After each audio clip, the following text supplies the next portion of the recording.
আসসালামু আলাইকুম, সবাইকে কেমন আছেন? সবাই আশা করি অনেক ভালো আছেন। আজকে আপনাদের সাথে একটা ডেজার্ট শেয়ার করতে যাচ্ছি। সেটি হলো ম্যাঙ্গো জেলো পুডিং। সহজ এবং শর্টকাট একটা ডেজার্ট। প্রথমে দুটো আম ব্লেন্ড করে নিতে হবে, তারপর বড় ছিদ্রওয়ালা চাকনা দিয়ে ছেঁকে নিতে হবে, কারণ কম বেশি সব আমেরই আঁশ আছে। আমি যে পাত্রে আমটা ফুটিয়ে নেব সেই পাত্রেই ছেঁকে নিচ্ছি। আপনারাও চাইলে এইভাবেই করতে পারেন।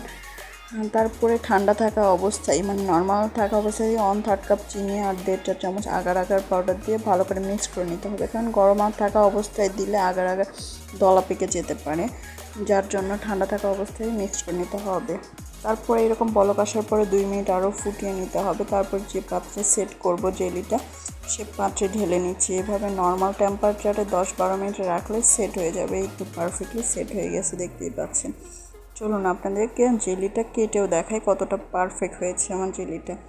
ঠিক একইভাবে 2 কাপ মিল্ক নিতে হবে, 1.5 চা চামচ তার ভিতর চিনি দিতে হবে, আর 1 চা চামচ আগার আগার দিয়ে দিলেই মিল্কটাও ঠিক একইভাবেই 2 মিনিট ফুটিয়ে নিয়ে ম্যাঙ্গো জেলির ভিতরে এভাবে মিক্স করে সেট করে নেব সুন্দরভাবে। সবাই আমার এই ডেজার্টটা ট্রাই করতে পারেন বাসায় কেউ আসলে, হঠাৎ করে।